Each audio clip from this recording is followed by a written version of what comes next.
l'accélération de Raka. Personne ne va le revoir. Liberty Raka. Et le nouvel essai. Le nouvel essai pour l'ASM Clermont-Auvergne.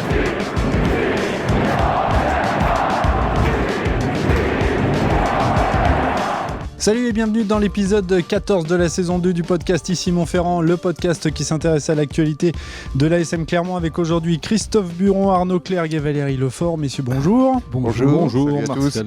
Alors, au lendemain de la défaite de l'ASM en Coupe d'Europe face à l'Ulster, nous allons nous pencher sur les prestations à l'extérieur de l'ASM, toutes compétitions confondues, je précise bien, depuis le début de saison, avec une question: pourquoi l'ASM a-t-elle tant de mal à voyager? Alors rapidement messieurs, si vous deviez mettre une appréciation sur le carnet de notes de l'ASM pour ces matchs loin du Michelin, Christophe?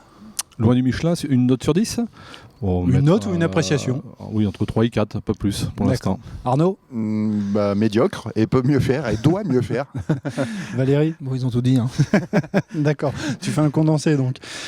Pour mémoire, donc l'ASM a entamé ses déplacements par une victoire à Bayonne. Elle a ensuite enchaîné par une défaite à Brive avant de se reprendre à Paris face au Stade Français.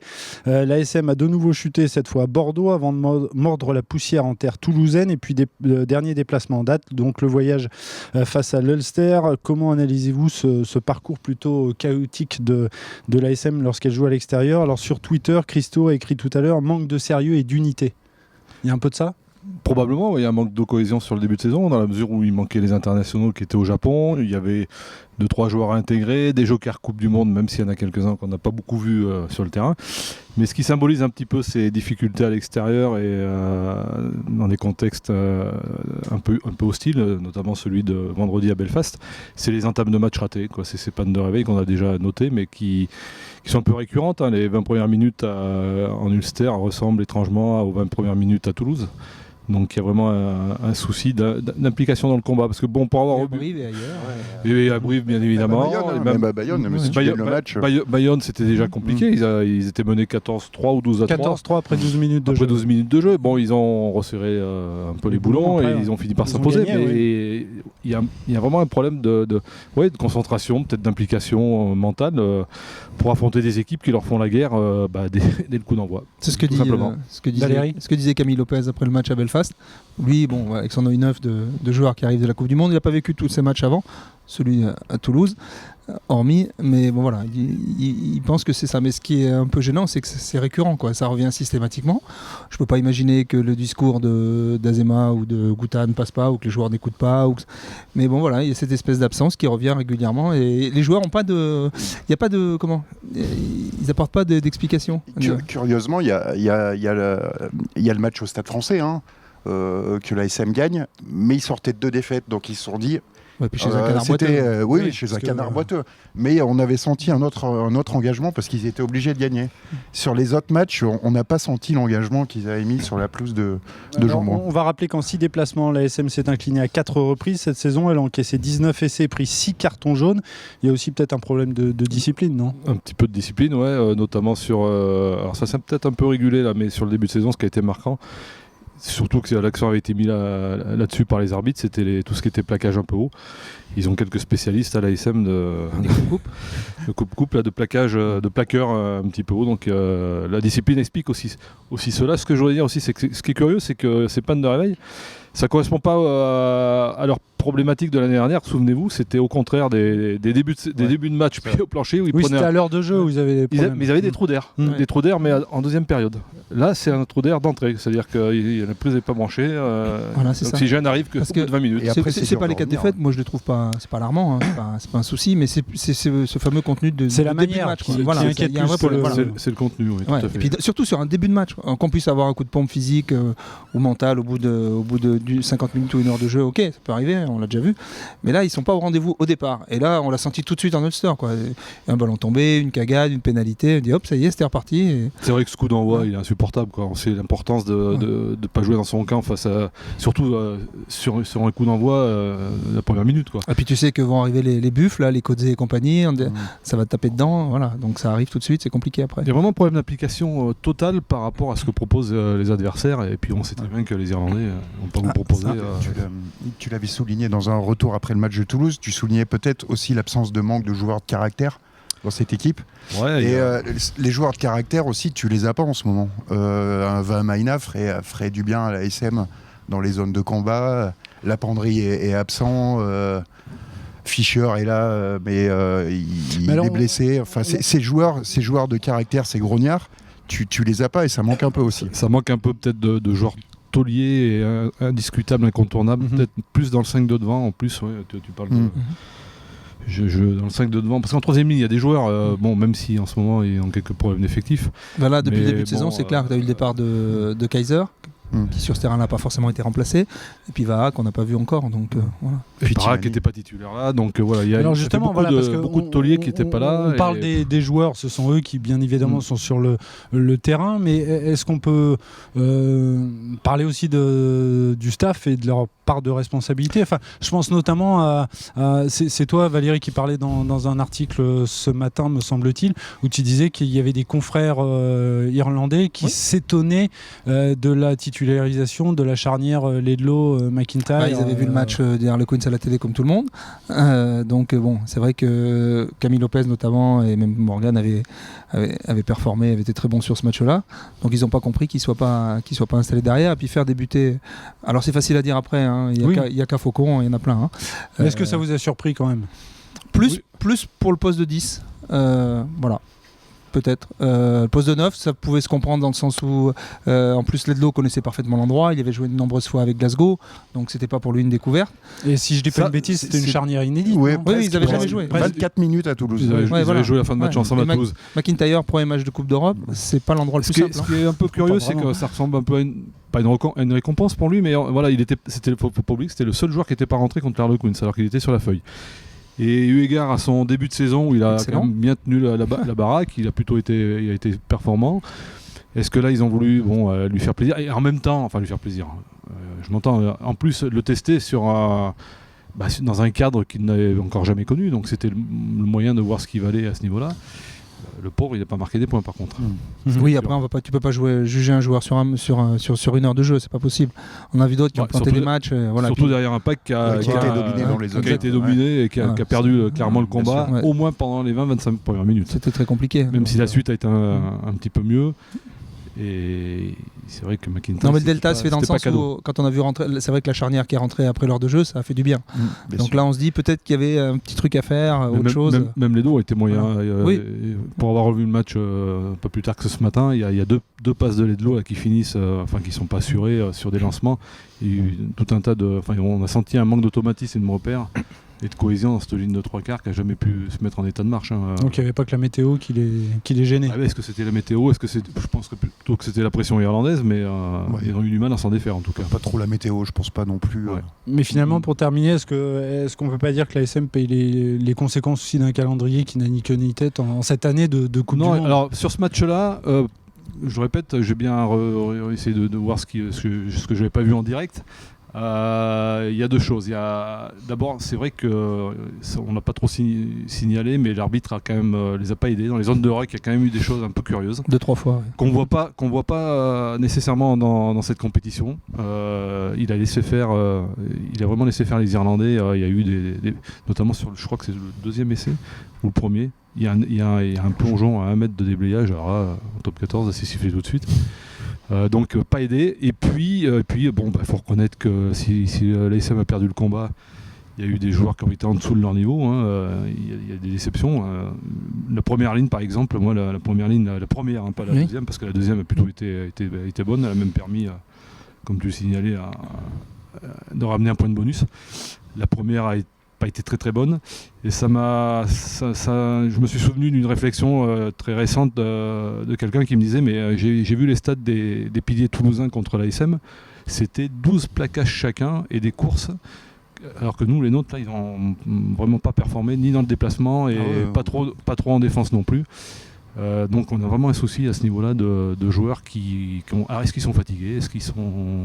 Je crois que c'était 3-4 plaquages chacun, je crois que Ouloudja il finit à 5 plaquages, mais c'est le maximum je crois sur la première. Les 3 Toulousains c'est entre 10 et 12 plaquages contre l'ASM, avec Casté qui va récupérer Ezéala, je me souviens de l'image, c'est impressionnant, quoi. Enfin, ils ont une activité sur le terrain que n'ont pas les Donc Clermontois. il faut vite changer ça avant des échéances importantes, notamment la venue de. Non, le déplacement, c'est ça. Basse, le ouais. déplacement Est-ce que c'est pas le moment de. Qui a perdu ces 2 matchs. Hein. Est-ce que c'est pas le moment de lancer des jeunes qui ont ces qualités, on le sait, qui n'ont pas l'expérience, des Beria, des Falatea, qui eux sont vraiment performants dans l'activité sur le terrain, que ce soit en attaque ou en défense. Il va peut-être falloir leur donner leur chance, tout simplement. On va surveiller ça de près. On va clore ce débat et passer à l'info du jour. Ce soir, à l'occasion de la nuit du rugby qui se déroulera à l'Olympia à Paris, sera décerné entre autres le titre de meilleur joueur du top 14 de la saison dernière. Alors 3 joueurs sont nommés: Antoine Dupont, Cheslin Colby et Damien Penaud. Messieurs, un petit pronostic rapide pour le meilleur du joueur. Je pense qu'entre Dupont et Colby... Ce sont les joueurs qui votent, c'est ça. Je regarde mes poches. Allez, moi je dirais un petit Dupont. Je mettrais Colby. moi aussi, pareil, plutôt Colby, oui, aussi. Je pense que là, il n'y a pas trop... Okay, il a enchanté tout le monde, faut dire. Et puis, champion du monde, derrière, En plus, ça va jouer un peu. On aura la réponse ce soir. Ça devrait. Allez, vous écoutez ici Montferrand, le podcast qui s'intéresse à l'actualité de l'ASM Clermont. Dans quelques minutes, le quiz, mais tout de suite, c'est l'heure des tops et des flops. Christophe, on commence avec ton top. Et même au top, c'est un joueur qu'on a vu arriver cette année dans le top 14, qui s'appelle Finn Russell, dont j'émettais quelques doutes sur sa capacité. Je trouvais que son côté fantasque l'emportait souvent sur le reste, sur son talent qui était indéniable. Mais il n'a pas toujours été bon. Non, mais là, franchement, sur ce match-là, c'est impressionnant, tout juste magique. Le petit ballon au pied repris par lui-même, la fin de 2 passes, la percée qu'il fait. On sent que c'est une plus-value pour cette équipe, c'est indéniable. Et, le Racing n'a pas toujours eu de la chance avec ses ouvreurs stars. Sexton, Carter n'ont pas toujours été à leur niveau, mais alors là, Russell, pour il a le côté fantasque d'un Carlos Spencer, mais il a autre chose. Voilà. Et ça, c'est, dans une équipe, c'est vraiment une vraie plus-value. Là, le match qu'il fait au Master, chapeau. Énorme. Arnaud, ton top? Alors mon top, c'est Joe Marler, enfin un top, c'est un coup de cœur, disons. Attention, c'est un coup de cœur. Pas un top modèle non plus. Non. Mais, même s'il mérite des coups de boule. C'est le personnage qui me fait rire.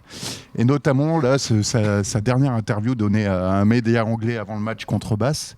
Il revenait un peu sur le match de Clermont-Ferrand. Donc le match des Harlequins. Le match des Harlequins. Il avait fumé la moquette. Et pas que la moquette. Le produit devait être pas mal. Imitation du cheval.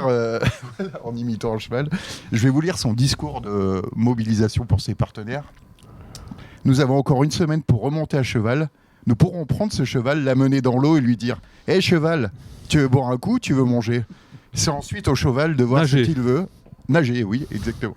C'est ensuite au cheval de voir ce qu'il veut faire dans sa vie. En ce moment, ce cheval veut sortir samedi au Stoop et dire bonjour à ses fans. Et le cheval dira « Je suis désolé pour le résultat de la semaine dernière, mais je ferai une meilleure performance ici à la maison face à Basse. » Merci pour ce grand moment de philosophie. Voilà, exactement. Bon, ça a marché. Vous avez 4 heures. Valérie, ton top, s'il te plaît. Moi, ça va être la rentrée gagnante des 3 joueurs de première ligne de l'ASM à Belfast vendredi soir, dans des conditions difficiles. Et voilà, ça a permis, avec l'aide aussi de la charnière, d'impulser, d'inverser la tendance et d'aller récupérer ce point de bonus. Voilà, ils ont fait du bon travail. Et avec une mention peut-être un peu particulière pour un garçon sur lequel on s'est toujours posé pas mal de questions au début de saison, sur Mike Tedger, voilà, que j'ai trouvé excellent, qui a fait une belle rentrée. Sinon, à part un mauvais lancer en touche peut-être à la fin, qui a peut-être pu amener autre chose, mais sinon il fait une belle rentrée, et les 2 autres aussi, donc chapeau à eux, parce que je pense qu'ils ont une part importante dans ce point de bonus qui pourrait compter très fort à la fin. Il n'est jamais trop décevant, Tadger. Non. Il fait plutôt ses matchs. Ouais. Maintenant il est lancé. C'est un cheval lancé maintenant, au galop. Comme dit la Marler. On passe au flop, Christophe. Mon flop, c'est à nouveau cet imbroglio entre la Fédé et la Ligue, cette décision de la commission d'appel de la Fédé d'annuler la décision prise par la Ligue en première instance de condamner 400 000 € pour dépassement du salary cap du club de Montpellier. Ouais. Et comme c'est tellement évident qu'en toile de fond, il y a évidemment le président de Montpellier qui est le sponsor maillot de l'équipe de France, que ça crée le trouble, ça entretient plein de choses qui fait que c'est insupportable et qu'on a du mal à en sortir, et j'en suis à envier presque le système anglais, pour envier les Anglais sur ça te fait mal, dont on va rappeler qu'ils ont condamné sans coup férir, et la preuve c'est que les Saracens n'ont même pas fait appel, d'une sanction financière élevée, mais ça c'est presque secondaire, mais surtout d'une sanction sportive. Oui. Mais là, c'est un flop contre la décision de la commission d'appel de la Fédé, mais j'inclus aussi les responsables de la Ligue, qui n'ont jamais voulu mettre des sanctions sportives, qui est pour moi le seul critère qui ferait reculer les clubs. Qui ferait bouger les choses. Parce que dans l'absolu, bon, même s'il avait eu à payer 400 000 € pour Monsieur Altrad, oui. Bon, voilà, c'est une alors que petite si épingle. t'enlèves 20, voire 30 Moi, je pense points, que les Saracens voilà, aujourd'hui, c'est autre chose. ce qui leur fait plus mal, c'est les 35 points Oui, en oui, moins voilà. au classement, récupérer. même si 6 millions d'euros, évidemment, c'est pas rien. Oui, c'est... Alors, pas je les ai pas dans ma poche en tout cas.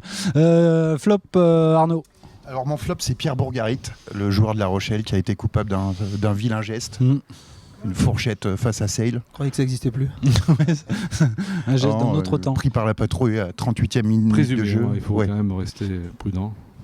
Il a pris un carton rouge en tout cas. Non seulement, il va être beau.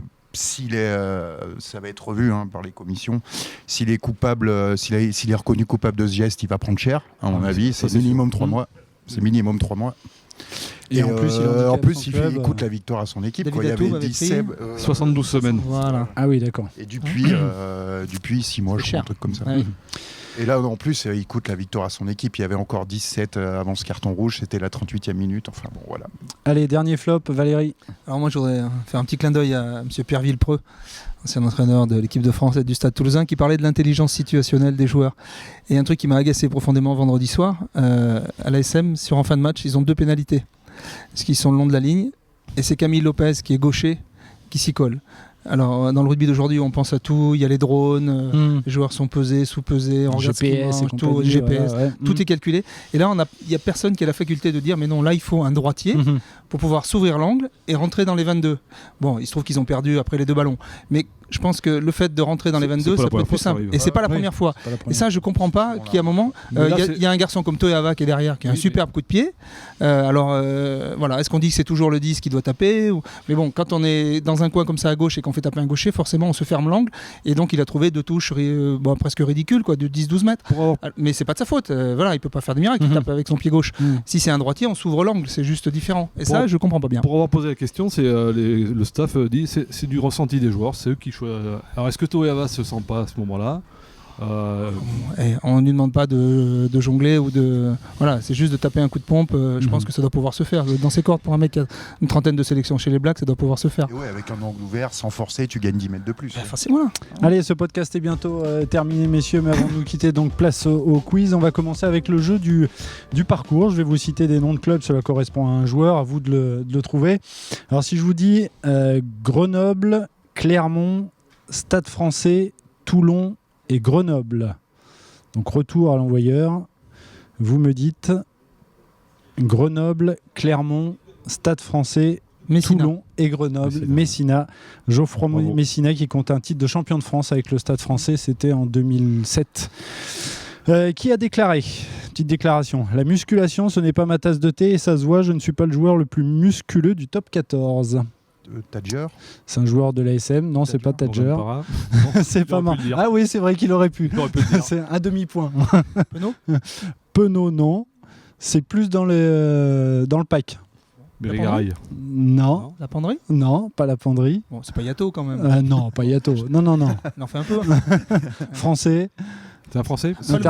Pardon? Gédrasiac. Non. Vous allez tous les faire. International. Non, j'ai dit Falgou. Non, pas Falgou. Non. Slimani.